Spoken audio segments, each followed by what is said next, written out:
ಗತಿಗೆ ಬಂದಿದ್ದೀವಿ ನಾವೀಗ.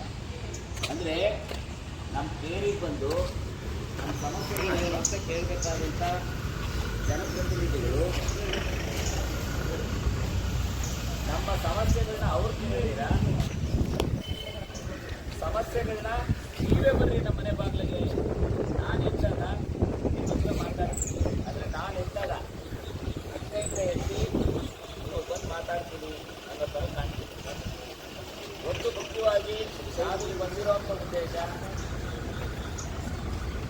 ಪರಿಶಿಷ್ಟ ಜಾತಿ ಉಪ ಹಂಚಿಕೆ, ಪರಿಶಿಷ್ಟ ಪಂಗಡಗಳ ಉಪ ಹಂಚಿಕೆ ಹಣ ನಮಗೆ ಗೊತ್ತಿಲ್ದಿರ 2013ರಲ್ಲಿ ಕಾನೂನು ಮಾಡಿಕೊಂಡು ಅವಾಗಿದ್ದಂಥ ಕಾಂಗ್ರೆಸ್ ಸರ್ಕಾರ ಮತ್ತು ಇವಾಗಿರೋ ಕಾಂಗ್ರೆಸ್ ಸರ್ಕಾರ ಕೋಟ್ಯಾಂತರ ರೂಪಾಯಿನ ಡೈವರ್ಷನ್ 7A ಏನು ಹೇಳುತ್ತೆ? ವ್ಯಕ್ತಿ ಮತ್ತು ಕುಟುಂಬಗಳಿಗೆ ನೇರವಾಗಿ ಉಪಯೋಗ ಆಗುವಂಥ ಯೋಜನೆಗಳಿಗೆ 100% ಯೋಜನಾ ವೆಚ್ಚವನ್ನು, ಅಂದರೆ ಆ ಸ್ಕೀಮ್ ಬೇಕಾದಂಥ ಪೂರ್ತಿ 100% ಹಣನ ಈ ವ್ಯಕ್ತಿ ಮತ್ತು ಕುಟುಂಬಗಳಿಗೆ ಯೋಜನೆಗಳು ಮಾಡಿ ಅಂತ ಹೇಳ್ಬೋದು. 7B ಏನು ಹೇಳುತ್ತೆ? SC ಅಥವಾ ST ಅವರು 100% ಇರುವಂಥ ಏರಿಯಾದಲ್ಲಿ 100% ಹಣನ ಮೂಲಭೂತ ಸೌಲಭ್ಯಗಳಿಗೆ ಖರ್ಚು ಮಾಡಿ ಅಂತ ಹೇಳುತ್ತೆ. ಅದರಲ್ಲಿ ಇನ್ನೊಂದು ಏನು ಹೇಳುತ್ತೆ ಅಂದರೆ, ಬೇರೆ ಜಾತಿಯವರು ಇರುವಂಥ ಏರಿಯಾದಲ್ಲಿ SC ST ಅವರು ಏನನ್ನ ಇದ್ರೆ, ಅಂದರೆ ಸಾಮಾನ್ಯ ಜಾತಿಯವ್ರ ಮಧ್ಯದಲ್ಲಿ SC ST ಅವರು ಏನಾರ ಇದ್ರೆ ಆ ಕುಟುಂಬಗಳ ಸಂಖ್ಯೆಯಷ್ಟು ಮಾತ್ರ ಹಣ ಬಳಸಬೇಕು. ಅದ್ರ ಜೊತೆಗೆ ಸಾಮಾನ್ಯ ಹಣ ಇರಬೇಕಲ್ಲ, ಸಾಮಾನ್ಯ ಜನರು ಅದನ್ನು ಸೇರಿಸಿ ಹಣ ಖರ್ಚು ಮಾಡಿ ಅಂತ ಹೇಳುತ್ತೆ.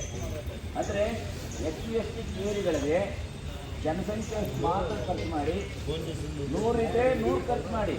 SC ST ಕೇರಿ ಆದರೆ ಜನಸಂಖ್ಯೆ ಬೇರೆ ಜೊತೆ ವಾಸ ಮಾಡ್ತಿದ್ರೆ SC ST ಅವರು ಜನಸಂಖ್ಯೆ ಎಷ್ಟು ಇರ್ತದಲ್ಲ ಅಷ್ಟು ಮಾತ್ರ ಖರ್ಚು ಮಾಡಿ ಅಂತ ಹೇಳುತ್ತೆ. ಆದರೆ ಇಲ್ಲಿವರೆಗೂ ನಡೆದಿರೋದು ಹೆಂಗಪ್ಪ ಅಂದರೆ, ಪೂರ್ತಿ ಅಲ್ಲಿ ಜನನೇ ಇರಲಿಲ್ಲ ಅಂದರೂ SC ST ದುಡ್ಡೇ ಇಲ್ಲಿವರೆಗೂ ಖರ್ಚು ಮಾಡಿದ್ರು.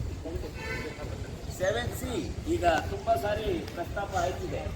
ಸಿದ್ದರಾಮಯ್ಯ ಮುಖ್ಯಮಂತ್ರಿಗಳು ಸಹ ಮಾತಾಡ್ತಿದ್ದಾರೆ, ನಾವು 7C ಪ್ರಕಾರ 5 ಗ್ಯಾರಂಟಿ ಕೊಡ್ತಿದ್ದೀವಿ ಅಂತ ಹೇಳ್ತಿದ್ದಾರೆ. 7C ಏನು ಹೇಳುತ್ತೆ? ಶಿಕ್ಷಣ, ಆರೋಗ್ಯ, ಮಹಿಳಾ ಮತ್ತು ಮಕ್ಕಳು, ಕಾರ್ಮಿಕರು ಮತ್ತು ಅಂಗವಿಕಲರು, ವಿಕಲಾಂಗಚೇತನರು, ಈ 5 ವಿಷಯದಲ್ಲಿ ಯಾರನ್ನ ಫಲಾನುಭವಿಗಳಿದ್ರೆ, ಅಂದರೆ ಸೌಲಭ್ಯ ಪಡೆಯೋರಿದ್ರೆ ಅವರು ಮಾತ್ರ ಈ ಹಣದಲ್ಲಿ ಖರ್ಚು ಮಾಡಿ ಅಂತ ಹೇಳುತ್ತೆ.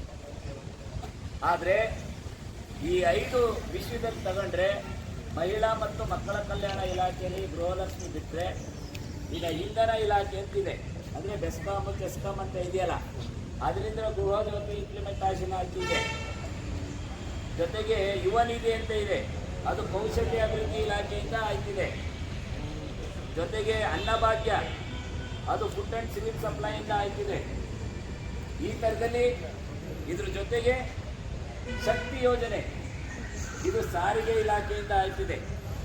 ಆದರೆ ಈ 5 ಯೋಜನೆಗಳಿಗೆ ಈಗಾಗಲೇ ನಾವು ಸಮಾಜ ಕಲ್ಯಾಣ ಇಲಾಖೆ ದಾಖಲೆಗಳು ಕೇಳಿದ್ದೀವಿ.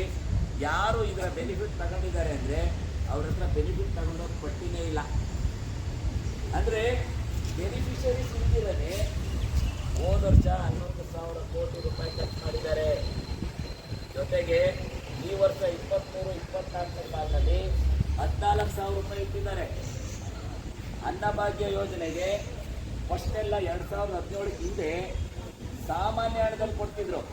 ಅದ್ರ ಗೈಡ್ಲೈನ್ಸ್ ಏನಪ್ಪ ಹೇಳುತ್ತೆ ಅಂದರೆ, ಅನ್ನಭಾಗ್ಯ ಸ್ಕೀಮ್ದು BPL card, AY card guidelines 1,20,000 ರೂಪಾಯಿ ಒಳಗಡೆ ಆದಾಯ ಇರುವಂಥವ್ರಿಗೆ ಎಲ್ರಿಗೂ ಕಾರ್ಡ್ ಕೊಡ್ತೀವಿ, ನಮಗೇನು ಜಾತಿ ಭೇದ ಏನಿಲ್ಲ ಅಂತ ಹೇಳುತ್ತೆ ಗೈಡ್ಲೈನ್ಸ್.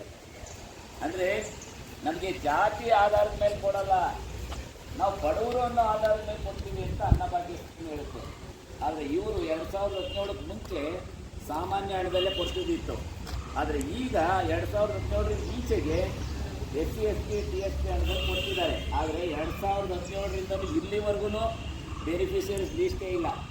ನಾನು ಕಮಿಷನರ್ ಆಫೀಸು ಚಂದ್ರ ಕನಿಗಾಮ್ ರೋಡಲ್ಲಿದೆ, ಅಲ್ಲಿ ಆರ್ ಟಿ ಐಲಿ ಅರ್ಜಿ ಹಾಕಿದ್ರೆ ಅವ್ರು ಹೇಳ್ತಾರೆ ನಮ್ಮ ಹತ್ರ ಬೆನಿಫಿಷರಿ ಪಟ್ಟಿನೇ ಇಲ್ಲ ಅಂತ. ಅಂದರೆ ಬೆನಿಫಿಷರಿ ಪಟ್ಟಿನೇ ಇಲ್ದಿರ, ಅಂದರೆ B P L card, A Y card ಯಾರು ಕೊಟ್ಟಿವಿ ಎಸ್ ಸಿ ಎಸ್ ಟಿ ಅವ್ರಿಗೆ ಅಂತ ಮಾಹಿತಿನೇ ಇದ್ರೆ ಆಮೇಲೆ ನಮ್ಮ ದುಡ್ಡನ್ನೇ ಎಲ್ಲಿ ತಗೊಂಡಿದ್ದೀರ ನೀವು? ಯಾಕೆ ಅಂದರೆ ಅನ್ನಭಾಗ್ಯ ಇರ್ಬೋದು, ಗೃಹಲಕ್ಷ್ಮಿ ಇರ್ಬೋದು, ಅಥವಾ ಶಕ್ತಿ ಯೋಜನೆ ಇರ್ಬೋದು, ಇದು ಚುನಾವಣೆ ಮೊದಲು ಅವ್ರು ಯಾರೂ ಎಸ್ ಸಿ ಎಸ್ ಟಿ ದುಡ್ಡಲ್ಲಿ ನಾವು ಸಂತೋಷ ಕೊಡ್ತೀವಿ ಅಂತ ಹೇಳಿಲ್ಲ. ಇದು ಕಾಮನ್ ಆಗಿ ಎಲ್ಲ ಜಾತಿಯ ಬಡವರಿಗೆ ಸಿಗ್ತದೆ ಅನ್ನೋ ಥರದಲ್ಲಿ ನಾವು ಅಂದ್ಕೊಂಡಿತ್ತು. ಆದರೆ ಈಗಿರೋದು ಹೆಂಗಪ್ಪ ಅಂದರೆ ಎಸ್ ಸಿ ಎಸ್ ಟಿ ದುಡ್ಡಲ್ಲಿ ಎಸ್ ಸಿ ಎಸ್ ಟಿ ಅವ್ರಿಗಂತೆ, ಸಾಮಾನ್ಯ ದುಡ್ಡಲ್ಲಿ ಸಾಮಾನ್ಯ ಜನಕ್ಕಂತೆ. ಆದರೆ ಹೋದ ಸಾರಿ 11,000 ಕೋಟಿ, ಈ ವರ್ಷ 14,000 ಕೋಟಿ, ಒಟ್ಟು 25,000 ಕೋಟಿ ರೂಪಾಯಿ ನಮ್ಮ ದುಡ್ಡಲ್ಲಿ